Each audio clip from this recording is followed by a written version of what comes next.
మిథున రాశి వాళ్ళకి ఈ వారం 6 గ్రహాలు దివ్యంగా యోగిస్తున్నాయండి. ప్రధానంగా లగ్నంలో చంద్రుడు ప్రశాంతమైనటువంటి జీవితాన్ని చూస్తారు.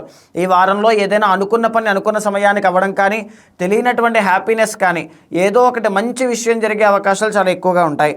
2వ స్థానంలో గురుడు కాబట్టి ఆశించినటువంటి డబ్బు, ఆకస్మిక ధనలాభం ఇవన్నీ కూడా చాలా బాగుంటాయి. వివాహాది శుభ కార్యక్రమాలన్నీ కూడా అనుకూలిస్తాయి. సంతానాది విషయాలు శుభవార్త వింటారు. 3వ స్థానంలో కేతుగ్రహ సంచారం కాబట్టి పట్టుదలతో అనుకున్నది సాధించే అవకాశాలు ఎక్కువగా ఉంటాయి. డివోషనల్ టైం అనేటువంటిది కూడా చాలా బాగుంటుంది. స్పిరిచువల్గా మీకు మీరు కొంత టైం ఇచ్చుకుని భగవంతుడి కోసం సేవ చేయడం కోసం కేటాయిస్తారు. అది చాలా మంచి విషయం కూడా. పంచమంలో శుక్రుడు యోగిస్తూ ఉన్నారు. ప్రేమ వ్యవహారాలన్నీ కూడా అనుకూలిస్తాయి. తర్వాత సినీ నాటక కళారంగాలు, నృత్య గీత వాద్యాది రంగాలు, కళారంగంలో పనిచేసే వాళ్ళకి, అవకాశం కోసం చూసే వాళ్ళకి కూడా ఈ వారంలో మంచి శుభవార్త వచ్చే అవకాశం ఉంటుంది.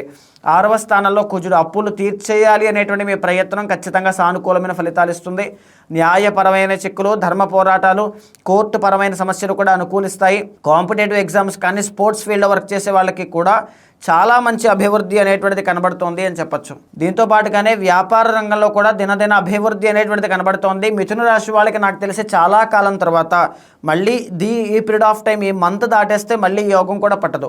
ఈ వారము, ఈ నిమిషము, ఈ రోజు మీరు ఆనందంగా ఉన్నారనుకుంటే ఏదైనా సాధించాలనుకున్నది ఖచ్చితంగా సాధించే విధంగా ప్రయత్నాన్ని ఇంకా పెంచండి. ఈ వారంలో ఖచ్చితంగా మంచి శుభవార్త జరిగే అవకాశం ఎక్కువగా కనబడుతోంది. ఈవెన్ కొన్ని విషయాల్లో మీరు జాగ్రత్తలు తీసుకోవాలి. 10వ స్థానంలో శని సంచారం చేస్తున్నారు. కెరీర్ పట్ల రిస్క్ తీసుకుని వెళ్ళొద్దు, అగ్రెసివ్గా వెళ్ళొద్దు, జాగ్రత్తగా ఉండాలి. 9థలో రాహుగ్రహ సంచారం. డబ్బులు విపరీతంగా ఖర్చు పెట్టద్దు, ఎవరికి పడితే వాళ్ళని నమ్మి ఇవ్వద్దు, మోసపోతారు. పంచమంలో రవిగ్రహ సంచారం. 17వ తారీఖు దాకా మీకు బాగోదు.